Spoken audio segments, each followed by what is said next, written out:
Russia Ukraine যুদ্ধের পর থেকে এটা অনুমান করা হচ্ছিল চীনও তাইওয়ানের ওপর বিশাল হামলা করতে পারে, কিন্তু কেউ এটা আন্দাজ করতে পারেনি যে পরিস্থিতি এত তাড়াতাড়ি বিগড়ে যাবে। তাইওয়ানকে নিয়ে একবার পুনরায় আমেরিকা ও চীন সামনাসামনি চলে এসছে। চীনের হুমকি সত্ত্বেও আমেরিকান সদনের স্পিকার ন্যান্সি পেলোসি তাইওয়ান যাত্রায় চলে যান। ন্যান্সির যাত্রার দিন চীনও তাইওয়ানের ডিফেন্স জোনে 21টা যুদ্ধবিমান পাঠিয়ে সতর্কতা দেওয়ার চেষ্টা করে। ন্যান্সি পেলোসি তাইওয়ানে ল্যান্ড করতেই চীন দ্বীপকে চারপাশ দিয়ে ঘিরে একটা বিশাল যুদ্ধাভ্যাস শুরু করে দেয়। চীনের আক্রমণাত্মক রূপকে দেখে তাইওয়ান F-16 এয়ারক্রাফটকে মোতায়েন করে দেয়। আমেরিকান নৌসেনাও নিজের মহা বিনাশকারী এয়ারক্রাফট ক্যারিয়ারকে তাইওয়ানের সীমার কাছে মোতায়েন করে দেয়। এখন এই আমেরিকা ও চীনের বিবাদের মাঝে PM মোদির একটা সাক্ষাতের সবচেয়ে বেশি চর্চা হচ্ছে। প্রধানমন্ত্রী মোদির এই সাক্ষাৎ এক এমন দেশের সঙ্গে হয় যা চীনের সমস্যা বাড়াতে পারে। PM মোদি চীনের জন্য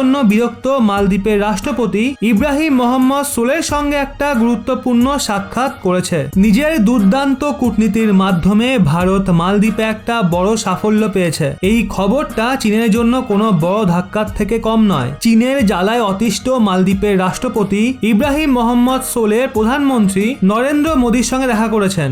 এই সাক্ষাতের পর দুই দেশের রাষ্ট্রাধ্যক্ষরা একটা প্রেস কনফারেন্স করে। এই প্রেস কনফারেন্সে প্রধানমন্ত্রী মোদী যা বলেন তা চীনের জন্য কোনো মাথা ব্যথার থেকে কম নয়। PM মোদী বড় ঘোষণা করে বলেন, ভারত মালদ্বীপে গ্রেটার মালওয়ের প্রজেক্টে বিনিয়োগ করছে। আপনাদের বলি, গ্রেটার মালওয়ে মালদ্বীপের সবচেয়ে বড় ইনফ্রাস্ট্রাকচার প্রজেক্ট। PM মোদী আগে আরো বলেন, ভারত মালদ্বীপকে $100 মিলিয়ন আর্থিক সহায়তাও করবে, যাতে মালদ্বীপ এই সমস্ত প্রজেক্ট সময়ের মধ্যে শেষ করতে পারে। কিন্তু এরপর PM মোদী ওই বিষয়ে ঢুকে যায় যেটাকে চীন সবচেয়ে বেশি ভয় পায়। PM মোদী বলেন, ভারত মহাসাগরে বিস্তার লাভ করা অপরাধ, জঙ্গিবাদ এবং ড্রাগ পাচার একটা বড় চ্যালেঞ্জ। এই কারণে ওই পুরো অঞ্চলের সুরক্ষার জন্য ভারত ও মালদ্বীপকে একসঙ্গে হওয়া জরুরি। মালদ্বীপ এমন একটা গুরুত্বপূর্ণ শিপিং রুটের পাশে রয়েছে যেখান থেকে চীন, জাপান ও ভারতের মতো অনেক দেশের এনার্জি সাপ্লাই হয়। মালদ্বীপ ভারতের লাক্ষাদ্বীপ দ্বীপপুঞ্জ থেকে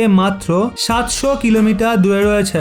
এর জন্য চীন মালদ্বীপে ট্যাক্সের মাধ্যমে অনুপ্রবেশ করার চেষ্টা করছিল, কিন্তু এখন ভারতের কূটনীতির জন্য মালদ্বীপ চীনকে একটা ভালো মতো ধাক্কা দিয়েছে। ওদিকে অপরদিকে তাইওয়ানের বিষয়ে চীন পাকিস্তানের সমর্থন পেয়েছে। পাকিস্তান চীনের ওয়ান চায়না পলিসিকে সমর্থন করেছে। যেহেতু পাকিস্তান চীনেরই অবৈধ সন্তান, সেই জন্য এতে অবাক হওয়ার মতো কিচ্ছু নেই। পাকিস্তানে চীন ভারী মাত্রায় বিনিয়োগ করে রেখেছে, পাকিস্তানকে ঋণ দিয়ে রেখেছে। সেই জন্য পাকিস্তানের বিদেশ মন্ত্রণালয় চীনকে সমর্থন করেছে। প্রত্যাশিত লাইনে রয়েছে পাকিস্তানের রিয়াকশন। এতে অবাক হওয়ার মতো কিচ্ছু নেই। পাকিস্তান চীনকে তো প্রত্যেকটা ক্ষেত্রে সমর্থন করবে, কিন্তু এতে কারোর কিছুই যায় আসবে না, কারণ পাকিস্তানের চীনকে দেওয়ার মতো আর কিছুই নেই। উল্টে চীনই সব শোষণ করে নিয়েছে।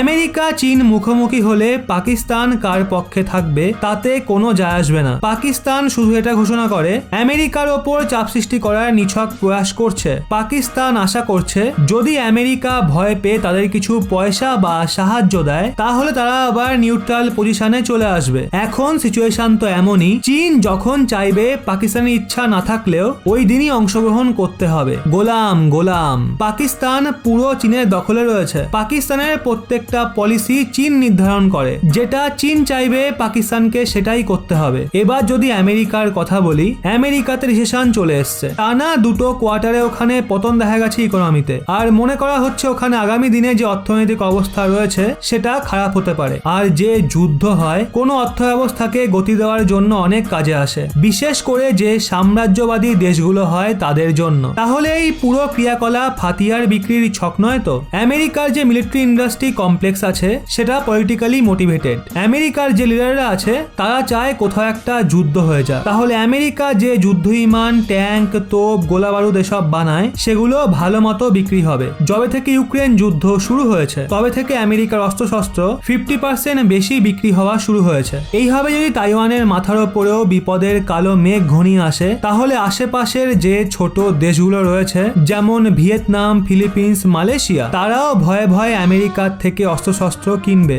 যদি যুদ্ধ শুরু হয় তাহলে আমেরিকার ওপর কি প্রভাব পড়বে সেটা পরে দেখা যাবে। কিন্তু আমেরিকার যে বড় বড় হাতিয়ার নির্মাণকারী কোম্পানিগুলো রয়েছে যারা আমেরিকা ন্যাশনাল পলিসিকে প্রভাবিত করে তারা নিশ্চিতভাবে প্রচুর লাভ করবে। এখন দেখা যাক আগে আর কি হয়। হয়। তো বন্ধুরা, এই চীন তাইওয়ান প্লাস আমেরিকার বিবাদের মূল কারণ কি হতে পারে বলে আপনার মনে হয় নিচে কমেন্টে অবশ্যই জানান। আপনারাও কি আমাদের সঙ্গে একমত?